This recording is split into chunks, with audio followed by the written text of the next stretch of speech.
Amos Kerrigan contracted for a wife the way his father had built the whole ranch. By letter, in a plain hand, with the terms set down before anyone could argue them. The letter asked for a woman who could keep a house. It said nothing at all about cattle. Della came in on the noon stage in a cobalt dress with a high lace collar. By her third morning, she was standing at the corral fence with her sleeves pushed back. The branding fire was already lit. A red calf bawled against the ropes, and she reached for the iron, leaning on the rail. Amos took it out of her hand before the head cleared the coals. "The fire is no place for a wife," he said. He set the iron down and would not look at her. She did not step back. She studied the brand glowing on the iron's head, a single straight bar, the mark his father had burned into Kerrigan's stock for 30 years. "Then show me the place that is," she said. He did not answer. He turned the calf loose, wearing the bar, and went back to work. She watched every motion of his hands and said nothing, and kept all of it. That was the whole bargain, laid bare in one afternoon. He had ordered a keeper of his house. She had come meaning to own something of her own, and a woman with no land and no brand owned nothing on the open range but the dress she stood in. A brand out here was not decoration. It was the nearest thing to a deed a cow ever carried. Burned into the hide and registered in the county book, it was the best proof a man had that this animal answered to this owner and no other, at any sale and in any dispute. Amos held one brand, his father's, and he meant to keep every hoof on the place beneath it.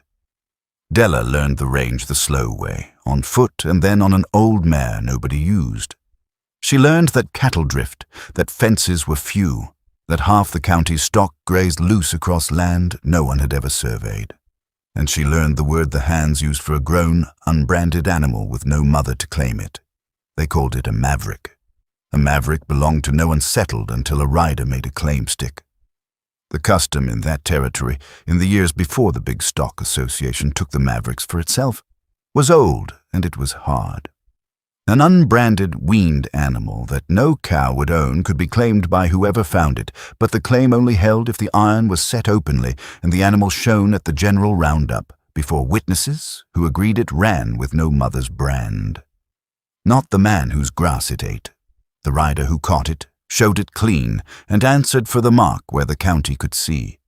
She watched Amos's crew for 2 days before she believed it.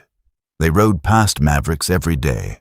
Down in the brush along the creek, up in the broken ground the hands called the brakes, grown strays stood chewing his grass, wearing nobody's mark.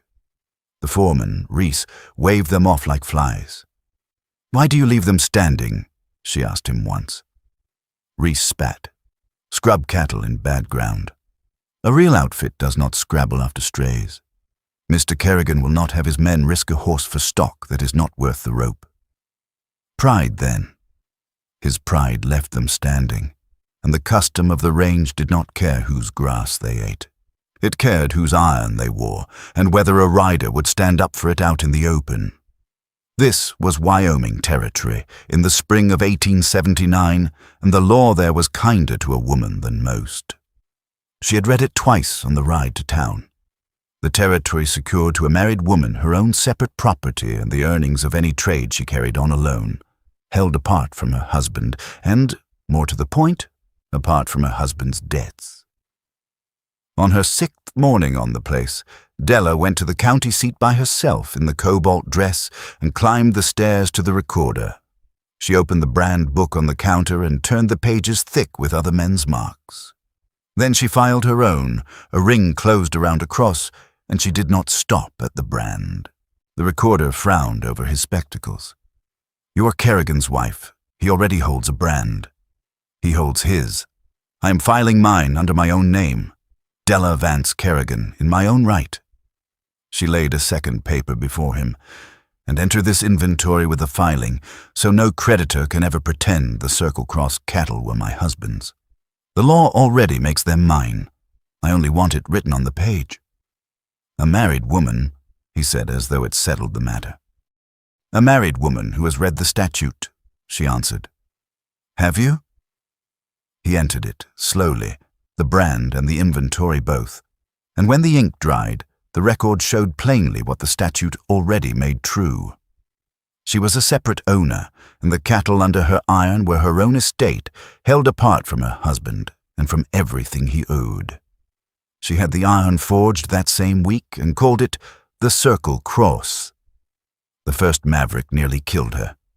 She roped a 2-year-old steer down in the brakes, and he bolted, and the rope wrenched her clean out of the saddle and dragged her 10 feet across the rock before she let go of it. She lay a long moment, breathing dust, one glove torn through to the palm. Then she got up, coiled the rope, and built her loop again. By dark, the steer wore her ring and cross on his left hip, and she had one head to her name. 1. She rode out at first light after that, before the house woke, before Amos could think to forbid it. She taught herself to heel a running animal, to throw it and hold it down with a knee, to build a small hot fire and keep the iron cherry red and never white. A white iron scalds the hide and the burn festers, and the brand blurs into a scar no buyer can read. A red iron sears clean and heals into a mark that answers for the animal its whole life. She learned it by ruining it first, and then doing it right. 1 head became 3. 3 became 11.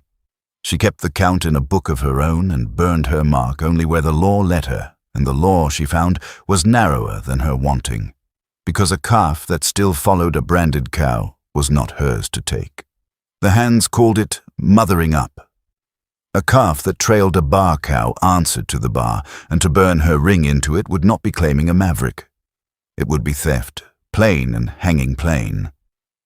Mothering up was the best evidence a rider had, though never quite proof by itself, so she took only grown strays that ran with no cow at all, and she resolved to bring everyone clean to the fall roundup before the county, where a contested claim was won or lost. She proved that narrowness to young Tom, the least of the crew, the morning he trotted out beside her uninvited and healed a calf she had not asked for. A bar cow came bawling down the draw after it. Della waved him off the animal at once. "That one wears no iron," Tom said, confused. "That one has a mother, and the mother wears the bar." She let the calf go back to the cow. "We take orphans. Nothing a branded cow will answer for, ever. 1 stolen calf, and they hang us both. And they would be right to." Tom looked at her a while, then coiled his rope and went hunting true strays. That narrowness was her protection. It kept her herd clean. Not one animal she burned could be traced to another owner's cow, and that fact would matter more than she yet knew. Amos found out in the 6th week. A neighbor mentioned it over a fence, plain as weather, that Kerrigan's wife had filed her own iron in town and was branding mavericks along the creek. He rode home white around the mouth. He found her in the yard by the weathered barn, the windmill turning slow behind her, her tally book open on the rail. "You filed a brand," he said, "in your own name, behind my back." "In the open book, in front of the recorder," she said. "Nothing behind you. You may read it any day you ride to town." Every soul in the county is laughing at me. A wife with her own iron, riding my range like a rustler. I have never touched a bar calf, and I never will. She turned the book so the column of tallies faced him. "I burn my mark on cattle you told your own men were not worth the rope. The custom says a maverick belongs to whoever brands it first and shows it clean. I read the law before I filed. Did you ever read it?" He had not. That was the thing that stopped his mouth. He stood in his own yard and could not name a single rule she had broken, because she had broken none. "It shames me," he said at last, quieter. "It shames you that I can do it," she answered, "or that you did not." He rode off without another word and did not speak to her for 3 days. But he did not forbid her again, because a man cannot forbid what the law plainly allows, and Amos Kerrigan, whatever his pride, had never once lied about what the law was. The scorn found her in public too. At the store in the county seat, a rancher's wife looked her cobalt dress up and down and said, loud enough to Carrie, that she had heard the new Mrs. Kerrigan played at being a cattleman. "I do not play at it," Della said, and set her coin on the counter. "I file at it, There is a difference, and it is written in the county book if you care to read the page." The women went quiet. Amos, loading flour at the door, heard all of it and said nothing then. But on the ride home he spoke once, into the dust ahead of the wagon. "You did not have to answer her." "I did," Della said. "A brand you will not defend in front of people is not worth the filing fee." He chewed on that the rest of the way and did not argue it. Summer burned on. She rode the brakes at first light and worked the house through the day, and the column in her book kept climbing. 11 head became 30, 30 became 50. The worst of them was a brindle bull calf gone wild in the rocks, 400 pounds of muscle that had slipped 2 roundups already. She missed him twice and caught him on the 3rd throw, and he fought the rope until her arms shook under the strain, and she held him down anyway and burned him and turned him loose, sore and marked. She was still trembling when Tom rode up on her. "You could have let that one walk," he said. "He was worth more than the walk." She coiled her rope slow, and a herd you build only from the easy ones is a herd you never truly earned. Tom did not forget it. He said it back to the men later at the bunkhouse as though the thought had been his own.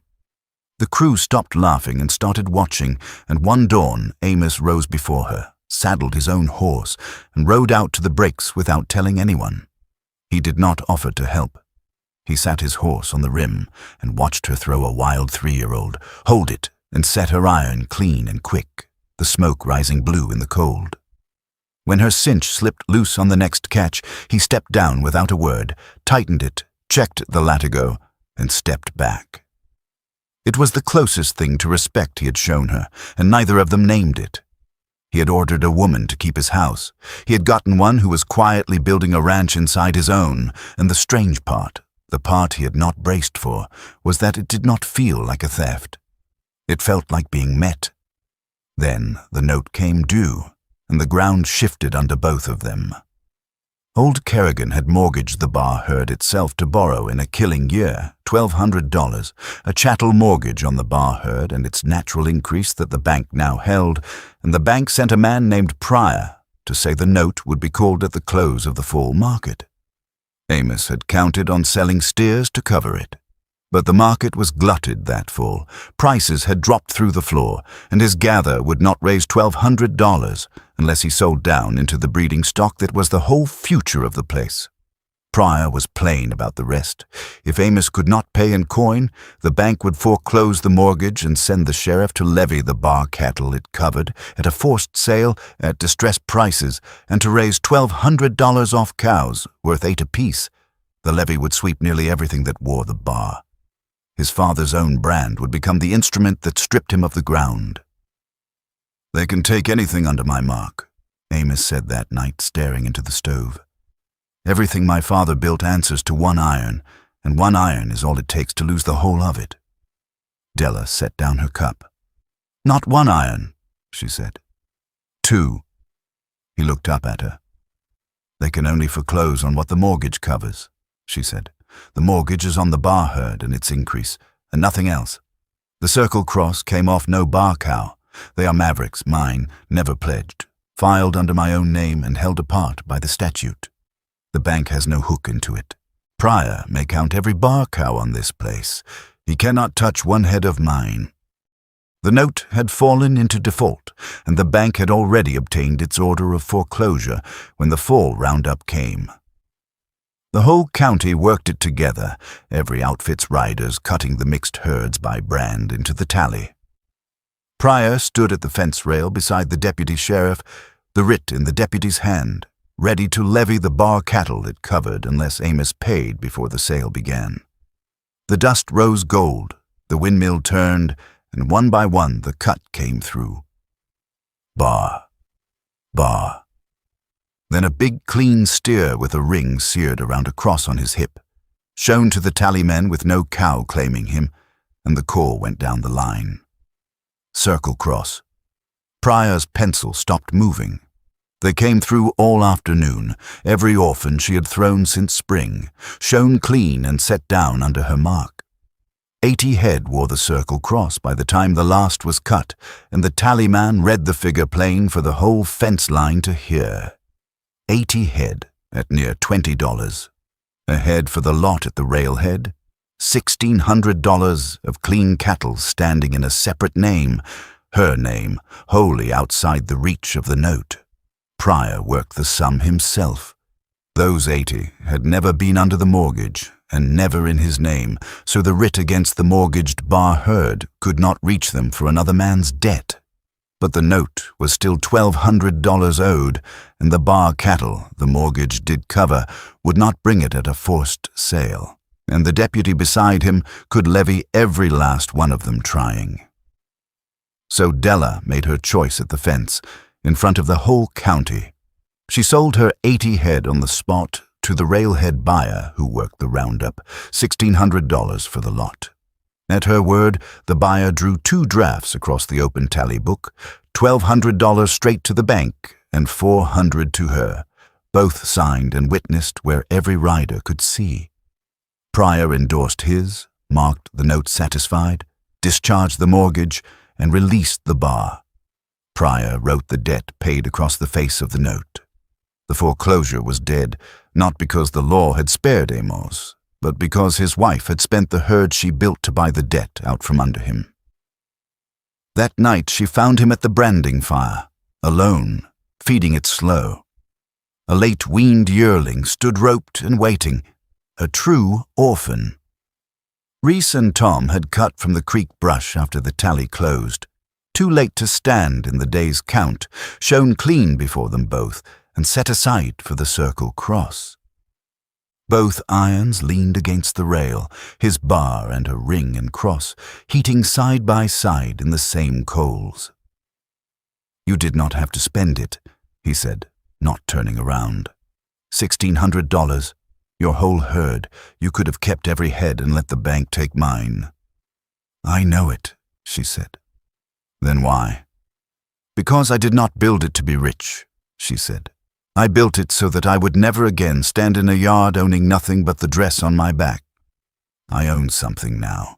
A woman who owns something can choose to share it. That is a wholly different thing from a woman who has no choice left but to obey." The yearling bawled. Amos reached into the coals, and Della was certain he would take up the bar, his father's iron, the only mark this ground had ever known. Instead, he lifted her circle cross. He turned it once in the firelight, the ring and the cross glowing clean, and he pressed it to the orphan's hip, her mark and hers alone, and entered that yearling into a tally with his own hand. "Run them as one outfit," he said. "2 brands, 2 names, kept honest and separate in one book, worked by 2 people who have quit fighting over the line between them. Not my ranch that you happen to keep, ours, that we work." He held the iron out to her, handle first. "I should have put this in your hand the first morning at that fence. I was wrong to take it out of it." She took the iron from him. "One outfit," she said, "but the circle cross stays filed as mine." "It stays yours," he agreed. "A man ought to know his wife owns her own iron. It is the only reason this place is still standing at all." By spring, both marks rode the same range, and the county grew used to reading them together, his straight bar and her ring and cross seared side by side across the same country. The hands ran mavericks now without being told twice, and every clean orphan they threw was shown at the roundup and set into whichever name had taken the fewest that season, turn and turn about, each animal wearing one honest brand.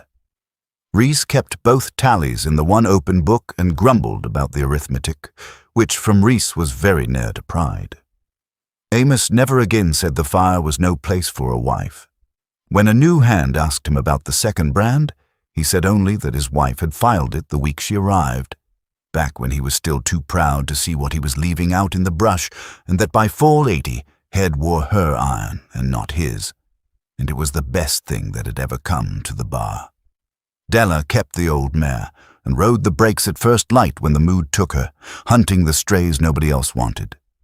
Every one she threw she brought clean to the roundup and set into the open book, her mark entered in one column and his in the next, the 2 tallies running down the same page in the same hand and added at the foot as a single sum.